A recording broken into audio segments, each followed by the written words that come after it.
PDP governors say they are waiting to rescue Nigeria from the hands and control of the ruling APC. They make demands on major national issues.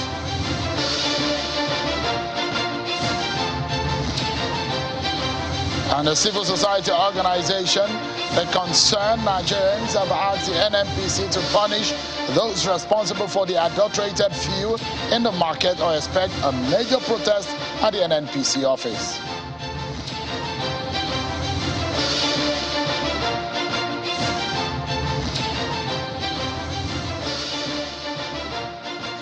Hello everyone and welcome to the program. This is Politics Today live on Channels Television. I'm Sean Okimbale in Abuja. It's 14 days now since the National Assembly re-amended, passed and again transmitted the electoral bill to President Muhammadu Buhari for his assent.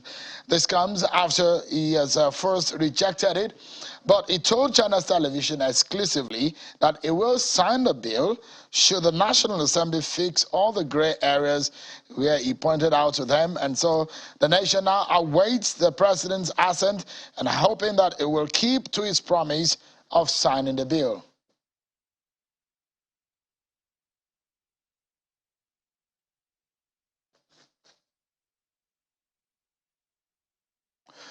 Meanwhile, a lot of reactions are coming on the issue of the adulterated fuel that was in the market, which cost a lot of Nigerians damage to their vehicles. A civil society organization known as Concerned Nigerians have today sent a warning to the Nigerian National Petroleum Corporation, NNPC, to punish those responsible for the adulterated fuel in the market.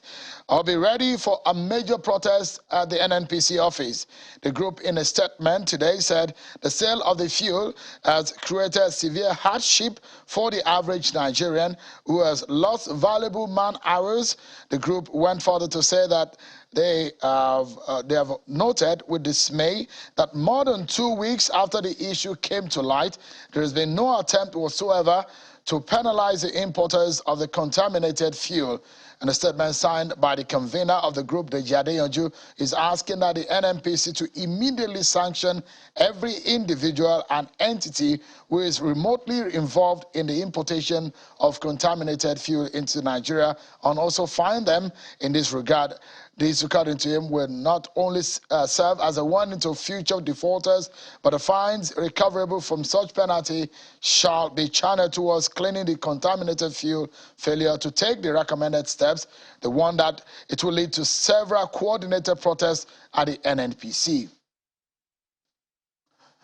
It's now time for us to check out some of your political roundup stories.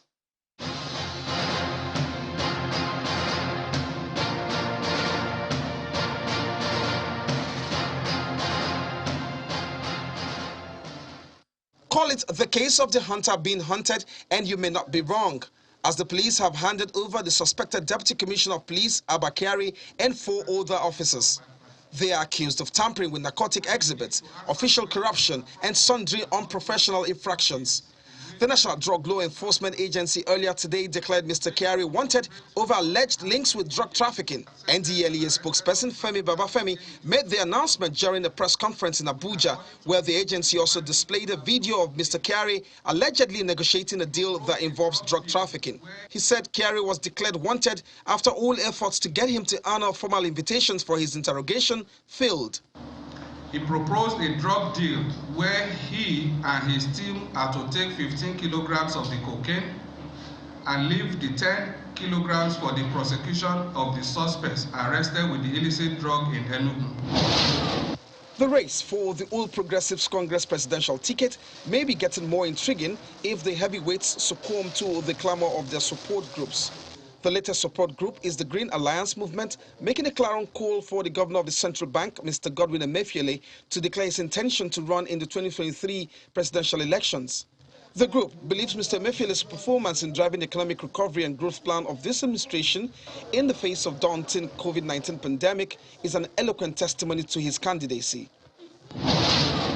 As part of the impeachment proceedings against the Zamfara State Deputy Governor, Barrister Mahdi Aliyu Gusau, the Chief Judge of the state, Justice Kulu Aliyu, has inaugurated 7-member investigative panel to investigate the allegations of gross misconduct, financial fraud, abuse of office against the state's Deputy Governor.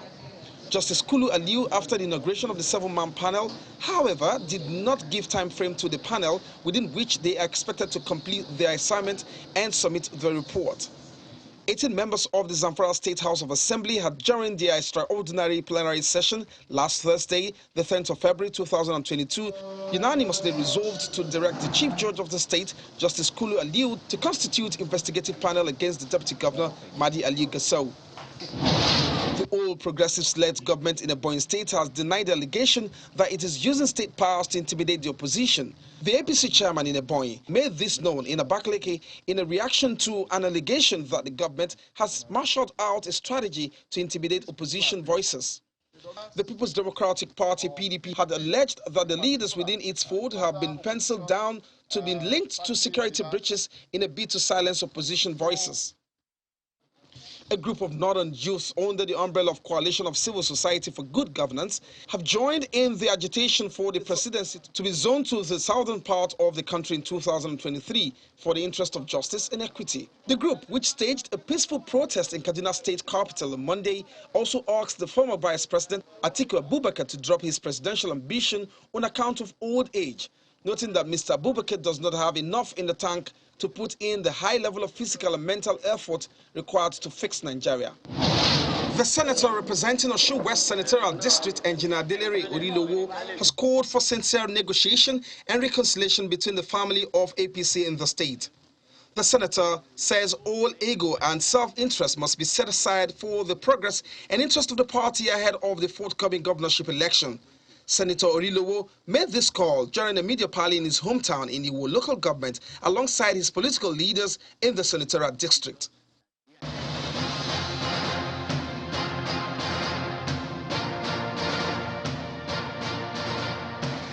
All right, then, let's move to some of the issues that were raised in some parts of the country, specifically in Yenagoa, where the People's Democratic Party governors have met today in the capital city of Bayelsa State. And after their meeting, they released a communique where the governors have sent out a warning to the ruling APC to prepare for the PDP's retake of power at the center come 2023. They say they want to reduce the sufferings of Nigerians, and according to them, the misrule of the APC in power for the last 7 years.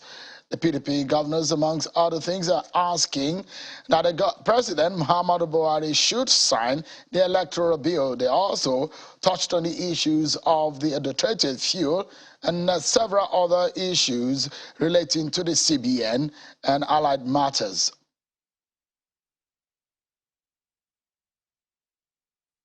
In the course of the program, we'll let you listen to what the PDP governors are up to and what they said after their meeting today. Interesting scenario playing out in the case involving a popular police officer. Well, a lot of people know him as Super Cop, Mr. Abba Kyari. The police officer, as a force, have arrested the suspended Deputy Commissioner of Police, Abba Kyari, and 4 other police officers, and then handed them over to the National Drug Enforcement Agency, NDLEA. Others arrested alongside Kyari include ACP Sunday Ubua, ESP Bauer, James Inspector Simon Agriwa, and Inspector John Nuhu, while the 5th suspect, ASP John Umaru, is said to be at large. They were arrested earlier today for their involvement in an alleged case of criminal conspiracy, discreditable, unethical, and professional conduct, and official corruption and tampering with exhibits in a case of illicit drug trafficking involving a perpetual transnational drug cartel. The police says that Mr. Kyari will be handed over to the NDLEA. Earlier today, the NDLEA had declared Mr. Kyari wanted over issues relating to drug trafficking. Take a listen to the spokesperson of the NDLEA. With intelligence at our disposal, the agency believes strongly that DCP Kyari is a member of a drug cartel that operates the Brazil-Ethiopia-Nigeria illicit drug pipeline. And he needs to answer questions that crop up in an ongoing drug case in which he is the principal actor. His failure to cooperate forced the hand of the agency, and that is the reason for this press briefing. His team had intercepted and arrested some traffickers that came into the country from Ethiopia with, according to him, 25 kilograms of cocaine.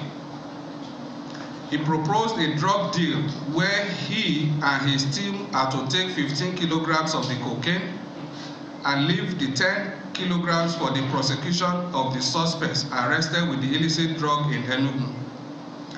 In the meantime, the purloined cocaine, that is the depleted cocaine, will be replaced with a dummy worth 15 kilograms. He asked the NDLA officer to persuade men of the FCT command to play along as well. So we have a trove of intelligence, hard facts, from chats to photos and video, and a detailed transcript of the communication between him and the NDLA officer. Having failed to honor the official invitation, NDLA has no option but to declare DCP Abba Kyari of the Nigerian police wanted. That is a spokesperson of the NDLA, Mr. Femi Babafemi. Let's get some legal perspectives on this matter, because in one day, it does look like a lot of things have happened over this matter. Just a few days ago, we had the Attorney General of the Federation. We were asking him about the situation relating to the DCP Abba Kyari and the situation on that case. Let's get some legal perspective to this, because the issue of extradition, the AG said, is not off the table. The investigations are still going on. We understand that the police force also taking some step in ensuring that all of these cases put to rest. Now, Mr. Inibe Effiong, a rights activist and lawyer, he joins us virtually from Lagos to give us some legal opinion on this one. Thank you so much, Mr. Effiong, for joining us tonight. Give us a sense of what this meant. Altogether, from what we understand that the PCR wanted to do with Abba Kyari as a staff and personnel of the police force, the issue of extradition, the AG said, is not off the table. As far as the investigation is concerned, when it's concluded, that will be decided. But from what we know, the videotape played today by the NDLA and the subsequent arrest by the police force and then handed over to the NDLA give us a sense of the legality of all of this matter. Thank you and good evening. Now, in the light of the developments, the arrest of Abba Kyari in connection with his alleged involvement or complicity in narcotics, the case of Abba Kyari has now been raised to 3 pedestals. The first is that there is the aspect of the case legally that relates to his conduct as a police officer, which is what the Police Service Commission has caused investigation to be carried into. That investigation is ongoing. Now, the second aspect of the matter is the one relating to the case against him in the United States as formulated by the Federal Bureau of Investigation. Now, that requires necessarily that the United States government should request the Nigerian government to extradite him. So the process of extradition, to my mind, has not formally commenced, because it does not appear that there is any application in court regarding that. The case in court that I am aware of is one where some individuals or certain organizations went to court to stop his extradition.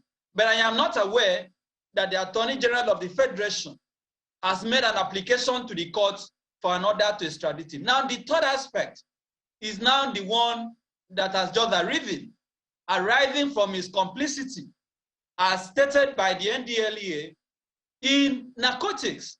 What this implies legally is that within the purview of this case, the police must determine the question of whether Abba Kyari's conduct satisfied the requirements and the ethical standard of a police officer. Whether he had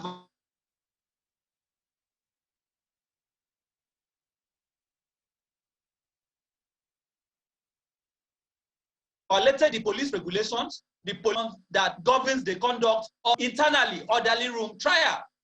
The second aspect that relates to the FBI, for disciplinary action to be taken in terms of prosecution, Abba Kyari has to be extradited to the US, where he has to face trial. Now, the NDLA having now made allegations against him, with the evidence that we have seen so far, it means that he must also be made to face trial as prosecuted by NDLA for involvement in drugs. The question now becomes, which one takes precedence? Ordinarily, I do not understand why the case of Abba Kyari by the Police Service Commission is still being investigated. This should have been concluded long ago. The question of his extradition should have been determined before now. Now that the NDLA has added another aspect to what has become the litany of criminal allegations against Abba Kyari, it therefore begs the question, will this slow his extradition or not? My perception is that if the federal government is really honest about this case, the starting point is for the Police Service Commission to immediately conclude the investigation against Abba Kyari and apportion punishment accordingly. And I say, at the minimum, in the light of the evidence that we have seen from the FBI having reviewed the evidence against him, at a minimum, he has to be dismissed from the police. There is no other way about it. When that is done, through the orderly room trial, the police will now determine, in consonance with the Attorney General of the Federation, whether he should be extradited to the US to face trial for his involvement in the Hush Puppy case, or whether the NDLA should prosecute him first. Because I don't think he can stand trial in two jurisdictions concurrently. So I am hoping that, I am not being a devil's advocate, but I am hoping that the federal government will not use Abba Kyari's indictment by the NDLA as an excuse for not subjecting him to the process of extradition. What should be done is this.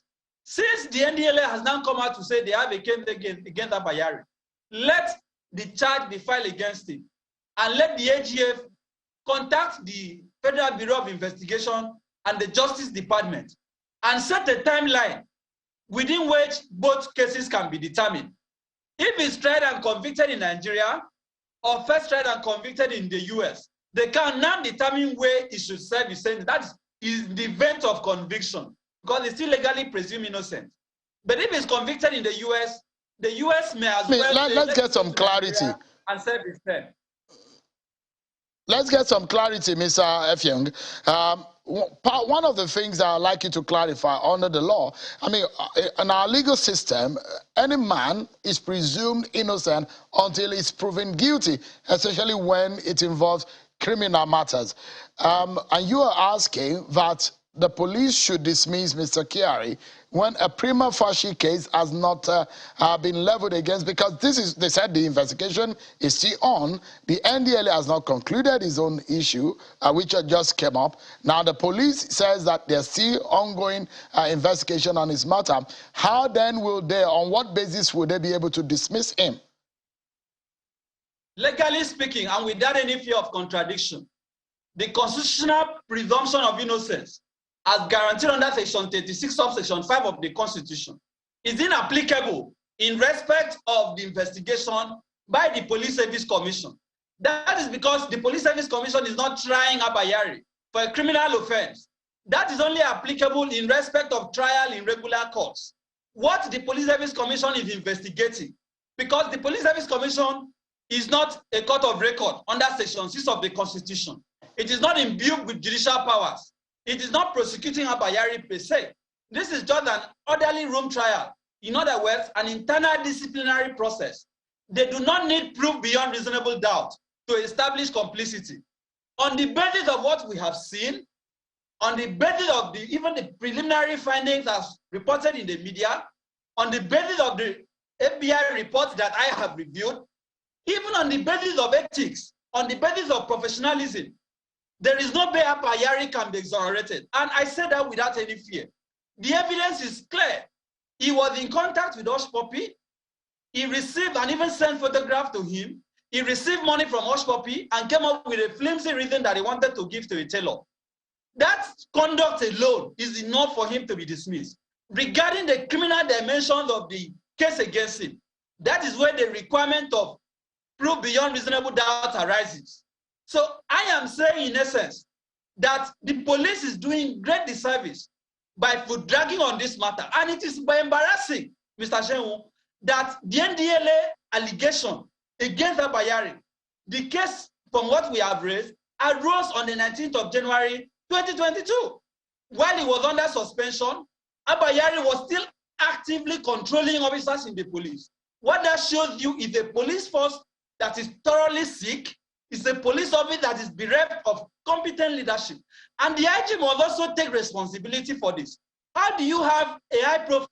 Mr. Effiong, if I may jump in quickly, I saw a legal opinion today of a lawyer asking that Mr. Kyari should be arrested by the police and handed over to the NDLA. That legal opinion and what the lawyer was asking was actually obeyed by the police. If there is an investigation going on, is there anything that the police could do anyways? But the police in this matter had arrested, haven't they done the right thing by arresting him and handing him over to the NDLA? Mr. Shehu, let us not deceive ourselves. Abba Kyari's case is only a microcosm of the general decay in the police, which even the IGP has attested to. The point is that you have Abba Kyari's case being investigated by the Force Criminal Intelligence and Investigation Bureau. That is the highest investigative unit of the police. Now with a report, which the Police Service Commission found to be that it was not satisfactory. If you have investigation at the apex, at that level, not done thoroughly, it shows that something is wrong with the institution. And why should this drag for too long? Why is this still going on?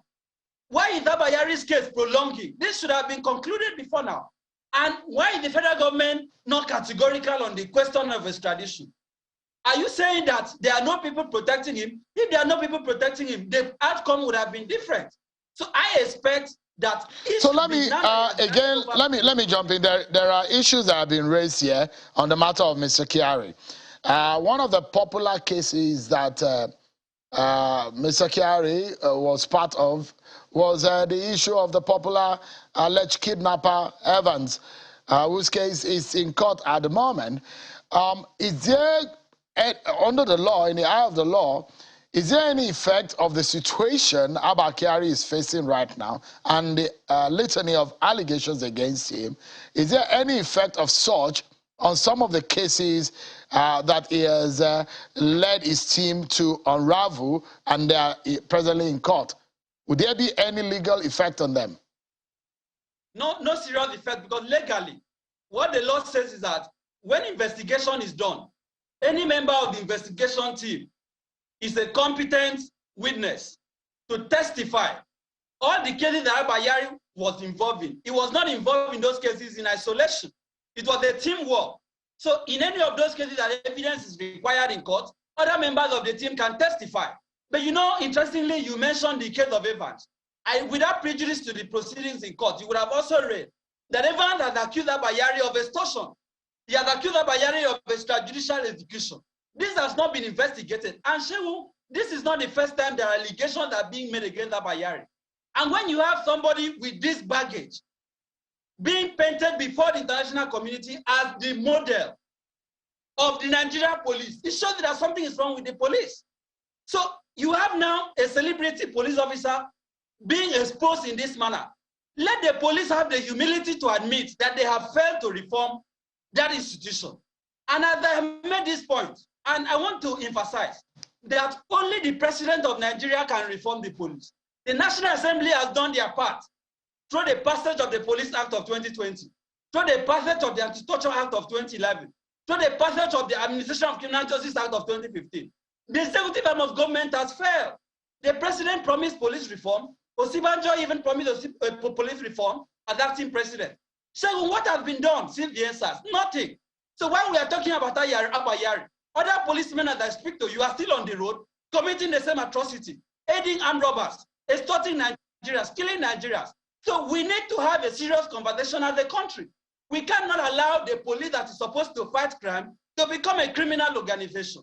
And for that not to happen, for us not to have more of the Abba Kyari case, we must have a serious conversation about reforming the police. And I give one example on how to go about it. In every state, if you have a police officer accused of extortion, accused of extrajudicial killing, sack the commissioner of police in that state within 24 hours and replace him.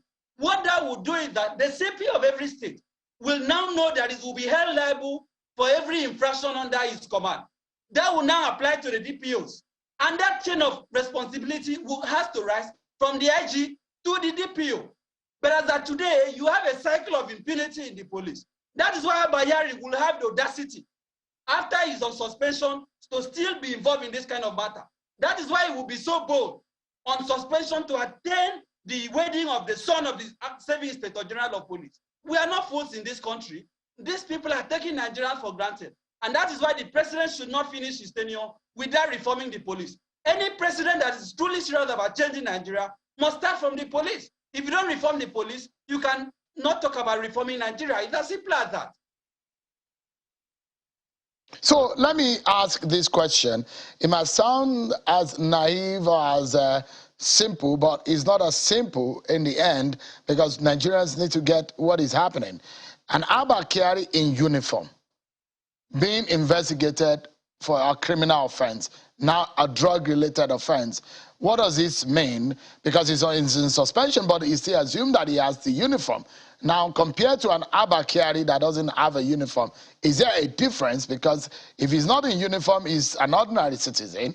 Is a prosecution or in the eye of the law, under the criminal law, does it look different in the eye of the law? A uniform Abba Kyari facing prosecution for alleged crime, and Abba Kyari without or in uniform. How does the law see it? Well, it doesn't really have bearing on the case against him. The point is that since he's still a serving police officer, having not been dismissed, disciplinary actions having not been taken, but except for his suspension, the process of internal discipline has to take place. The police have to discipline him internally. But you see, the question you have asked raises an important point. That you have a man who is still serving as a law enforcement agent of a country accused of involvement in narcotics while still in uniform as a police officer. What that tells you is that something, as I've said, and I've said it repeatedly, we need a surgical operation of the Nigeria police. The Nigeria police force must be put in a theater and a surgical operation must be carried out because the situation has become cancerous. But the government is still treating the cancer in the police with Panadol. That is not going to yield any results. Abba Kyari's case is an example of what is going on in this country every day. So let the police save itself of this eternal shame. Let them have the humility to admit so that they before we go on a break, Mr. Afyang, let me ask you quickly. What we have on the ground, NDLA, I assume, has prosecutorial powers on the issue relating to drug, but in the process of prosecuting issues on narcotics, what does the process look like? Will Mr. Kyari be sleeping in their custody? What does the law permit NDLA to do? What is the extent of their powers? Are they going to take him to court? What does the law say about NDLA prosecuting this kind of case? Of course, I want to say, in fairness, that the chapter 4 of the Constitution is clear on the fundamental right of every citizen, including the right to personal liberty. So now that they have taken him into custody, I would have expected that they would have possibly gone to court to get a remand order, right? Because he's still presumed innocent, to have an order to detain him, or they could have probably filed charges already. Now, the NDLA, as you have rightly said, has prosecutorial powers. He's going to be prosecuted as an ordinary citizen. He does not enjoy immunity by virtue of his membership of the police. The only persons in this country who are immune from prosecution under Section 308 of the Constitution are the president, vice president, governors, and deputy governors. Abba Kyari has to be prosecuted by the NDLA, not the police. The police cannot prosecute cases of narcotics. That is not strictly within their prosecutorial powers. But the point I am making is that that should be done expeditiously in consultation with the FBI, so that Nigerians will not say that this is just some government magic, as Fela would say, to shield him from his case with the FBI. Because the police, interestingly, in their press statement, also accused the NDLA of complicity in this case. I just read the official press statement of the police public relations officer, that some NDLA officers were also involved, which is reasonable because most times they aid these criminals who are involved in narcotics. So let the NDLA also tell us the extent of complicity of the officers, not only in Abba Kyari's case, but in other cases. But this is the point. At the end of the day, it still boils down to leadership. Somebody has to take responsibility for what is happening. In some serious crimes, even the IG would have been so embarrassed that he would put in his resignation. But when you ask people to resign in Nigeria, it looks as if you are asking them to commit suicide. It's not supposed to be so. The culture of shame. All right, Mr. Effiong, we must leave it at that. Yeah, because we're due for a break. Thank you so much, Mr. Inebe Effiong, a lawyer and rights activist. Thank you so much for your legal thoughts on this matter. I appreciate it. Thank you. Thank you. We'll take a break, everyone, and when we come back, the issue lingering over the reactions on the Supreme Court judgment and what the governors of the 36 states were asking the Supreme Court to do. There was a landmark judgment on Friday. We'll be hearing from the chairman of the Governors Forum, Governor Kyari. He'll be joining us right after this break. Join us again, everyone. Thank you so much, everyone, for staying with us right here on the program. Let's tell you more about what the PDP governors were up to in Bayelsa State, where they had their meeting. Apparently, it's there's an anniversary for Bayelsa State, and the governors coincidentally also are having a PDP governors meeting, and they've sent a clear signal to the APC, a warning that they're coming to retake power from the APC, according to them, away from the misrule of the APC. Those are the words of the PDP governors. Let me allow you to listen to the soundbite from their communique. The meeting reviewed once again the state of the nation, the readiness of the PDP to rescue the nation from APC misrule, and issued the following communique. 1. The PDP governors urged Mr. President to immediately sign the Electoral Act Amendment Bill into law. Waiting to run out the 30 days is yet another sign of unwillingness by Mr. President to give Nigeria a reformed electoral framework. If there are still misgivings on any aspect of the bill amendments that may be introduced at a later date. 2. The governors congratulated the PDP for winning 43 out of the 62 available councillorship positions in the Abuja Area Council election results. In spite of improvements in the conduct of elections, the Gwagwalada and Abuja Area Council results show that manipulations are still possible. They urge INEC to tighten all observed loopholes and further improve on the functioning of the BVAS machine for future elections. The governors expressed their displeasure on the issue of contaminated fuel supplied to Nigerians and urged government to bring the perpetrators to account. The governors frowned at the duplicity, inconsistency, insincerity of the APC-led federal government on the fuel subsidy regime, which has been badly and corruptly administered. The figures of consumption ascribed to Nigerians appear fictitious and bloated. They called for proper investigation to be conducted on this matter.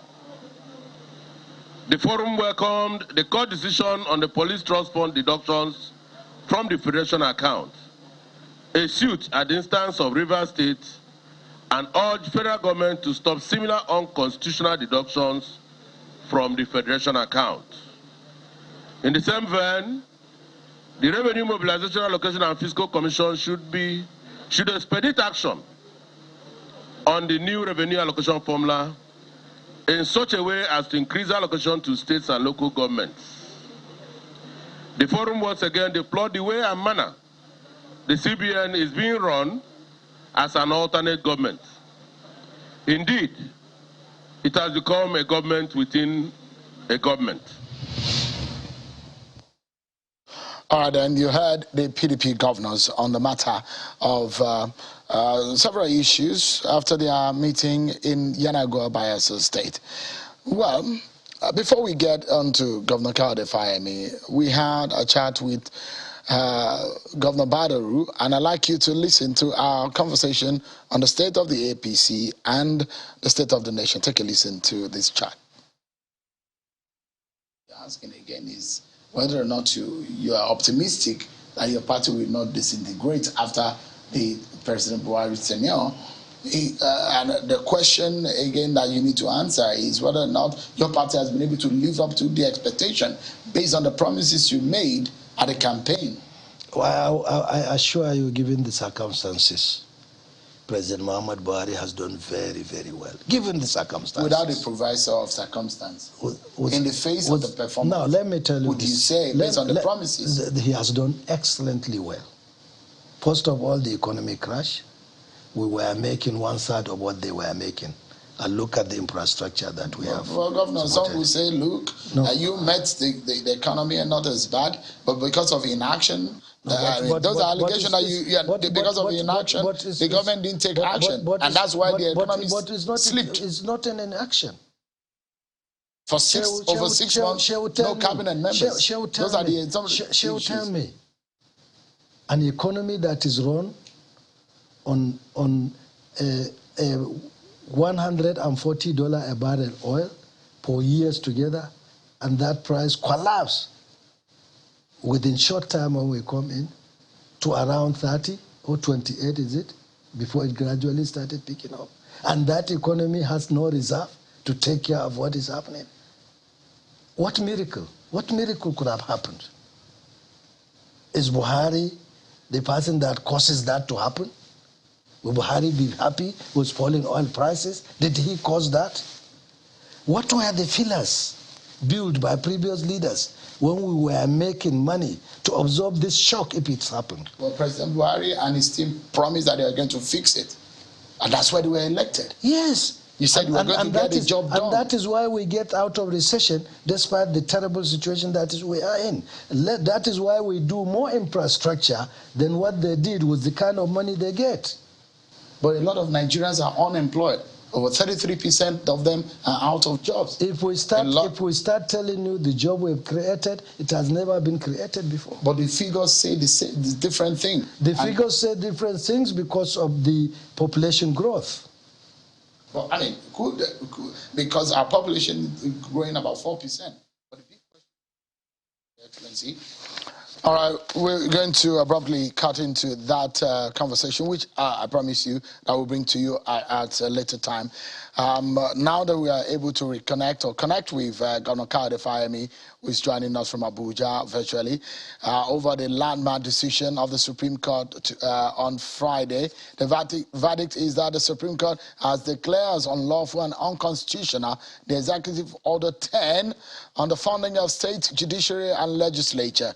Governor Kyari Fayemi has joined us. Thank you so much, Your Excellency, for joining us. And I must say thank you, because I know it was a stressful one, having to be in transit and then eventually being able to settle down and to speak to us. Give us a sense of what the governors wanted, because the intent, according to the presidency and the executive, was that the Order 10 was to give some independence to the legislature and the judiciary in the state. But the governors were not happy and they went to court. Now that you have gotten the judgment, what next? Well, thank you very much for having me on your program. Let me state upfront that governors are committed to the agreement we reached with the representatives of the legislature and the judiciary, the presence of the Honorable Minister of Labor and Employment.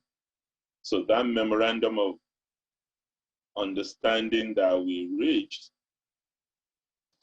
is sacrosanct. We're not changing our position on that. And already, virtually all state governments have incorporated this in Budget 2022. Autonomy is on course. There's no running away from that in principle position that the Nigerian Governors Forum and my brother governors have taken in all their states. However, we were after a principle. This is a democracy that is founded on the rule of law and on extant provisions of the Constitution. The Constitution has already stipulated clearly how the notion of judicial autonomy or legislative autonomy should be addressed. We felt that Mr. President was misadvised by his officials who asked him to go for Executive Order 10.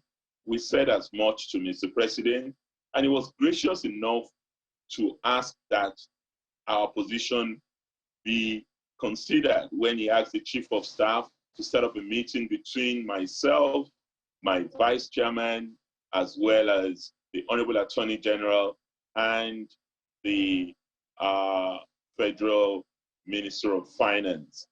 And at that meeting, we stated this position, and we were only going to court to ensure that this does not become a precedent in which the federal government can go into the federation account and remove funds belonging to state in an arbitrary manner.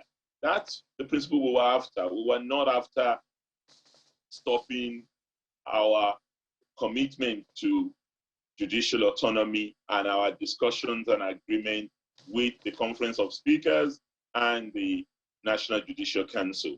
I think it's important to make that point. However, we are also before the Temple of Justice.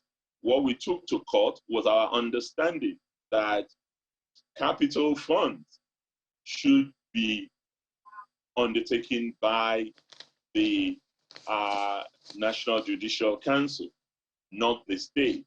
And we asked for what we consider to be what is owed by the National Judicial Council on behalf of the federal authority to states. Of course, the Supreme Court found that not to be the case. They didn't rule in our favor. They still felt states should take responsibility for that in a split decision of 4 to 3 justices of the Supreme Court. We're not happy about that, but for us, we would always abide by the position that has been taken by the highest court in the land. And we hope that that is the spirit with which the federal authority would also take the position of the Supreme Court on the Executive Order 10. I mean, if you listen to some legal opinions on this matter, it was a very tight one from the Supreme Court. But some legal opinions have it that the governors are the major problems of the issue of the independence of judiciary and legislature in the state, the overbearing nature of the executive arm of government, and perhaps the overstepping of some governors in the state, not allowing these arms of government to perform their duties. In fact, the allegations are that the governors are the ones sabotaging the independence of judiciary. Going to court, it does look that that was exactly what has happened.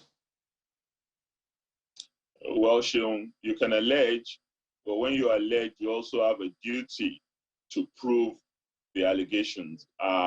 Governors at the receiving end of the media attacks and the attacks of some individuals who have taken a position as far as this issue is concerned. And regardless of what governors do, regardless of the commitment we've demonstrated, they will still hold on to that misadvised position. Governors have no objection to financial autonomy for the judicial arm of government or the legislative arm of government. However, it is clear that it is an autonomy that is based on the resources available to the state. It cannot just be an arbitrary autonomy in which you award funds without reason to any arm of government. So the question here is the commitment of the governors in the states to be able to allow these arms of government thrive.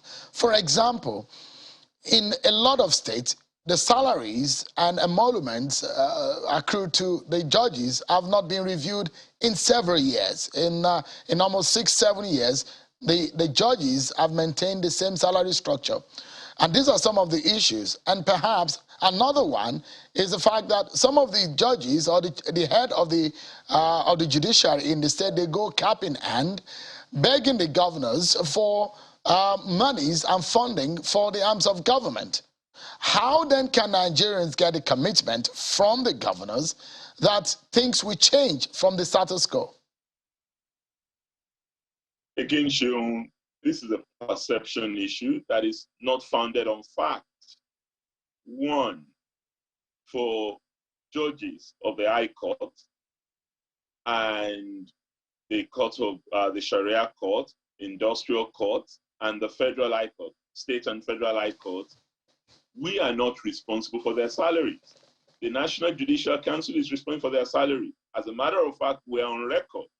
If you check speeches I have made on this, I have condemned the fact that judicial remuneration has not changed over the years, and that we really ought to do something about it, because what judges are getting by way of salary is frankly a pittance, and the authorities ought to take a position on that. My own Attorney General chaired a committee on behalf of the Federal Ministry of Justice and the National Judicial Council on this matter, and their recommendation is clear that the remuneration and salary should significantly be better than what it is now.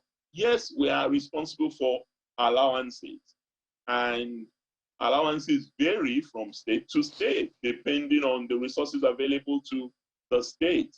But what we have now agreed to in the memorandum of agreement that we entered into with the judiciary and the legislature would inevitably take care of that, because the state allocation committees have now started sitting, and the judiciary and the legislature have representatives in these state allocation committees, which is similar to FAC that our own commissioners of finance attend.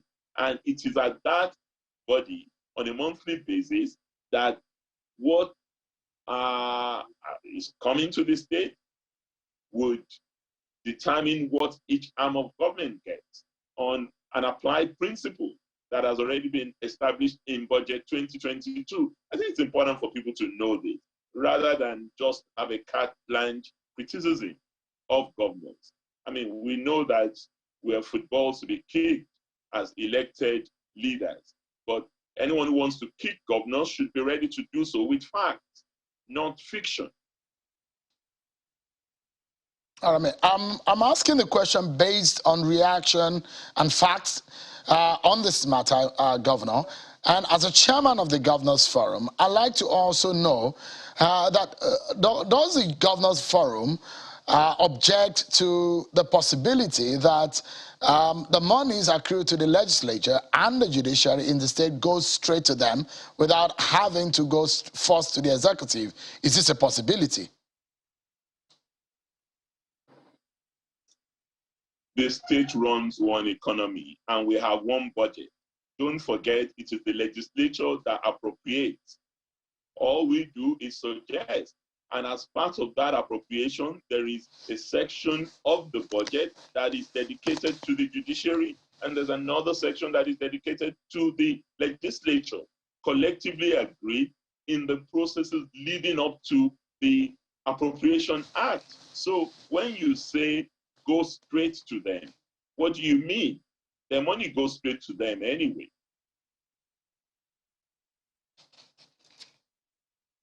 But I mean, is Is it also, for some who say, autonomy to the judiciary in the state or legislature in the state is not absolutely feasible or practical? That's what some governors have been quoted to have said. There is no absolute autonomy anywhere in the world. There are still states, in fact, where the judiciary or the legislature may be shortchanged as a result of this autonomy, financial autonomy agreement that has been reached, because governors may no longer be as generous as they've been in releasing money for unappropriated initiatives that some states have had cause to do in the past. Now that there is a very clear provision and an extant guideline for what to do, it is what is due to the judiciary or the legislature that would come. And that is based on the percentage of what comes to the state. So if what comes to the state is lower than what the state normally gets as a result of its limited resources from the federation account, from its internally generated revenue, what then goes to each arm of government is also reduced. So you have to live with what autonomy means, even if it means negative resources for you, rather than going cap in hand, as you put it, to the government.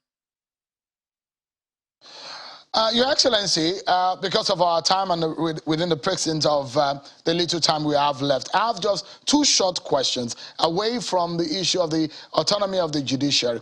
Two quick political questions. Your name has been thrown up as one of the presidential hopefuls, and I'd like to get to hear from the horse's mouth in code. And now that we have you tonight, do you have the ambition of running for the president of Nigeria in 2023? Sean, that's a good try, but you won't get me on that. You promised that you were going to talk to me about judicial autonomy. That's what I'm prepared to talk about. 2023 will deal with itself. It's in the realm of the future, and God will decide what He has in store for every one of us. Well, I know we had this conversation that was going to be about the judicial autonomy, but I just lost my autonomy to keep to that word, and that's I wanted to know, since I have you tonight, by a stroke of luck, maybe we can just get to know whether Governor Fayemi, after being governor of the Ekiti State, might have his eyes of being a president. Focus on autonomy. All right. On a final note, I know it might be difficult to get that out of you. And finish that job well. I'm trying to finish. All right. For those who are rooting for you, I'm an elected governor. But for those who are rooting for you, Governor Fayemi, should they continue, or you don't have eyes on it at all? You don't have an ambition about it? Should your supporters begin to, continue to call for you to run for president, or Fayemi is out of the race? Sean, nice try. I don't know what the future holds for me. I'll continue to pray about the future.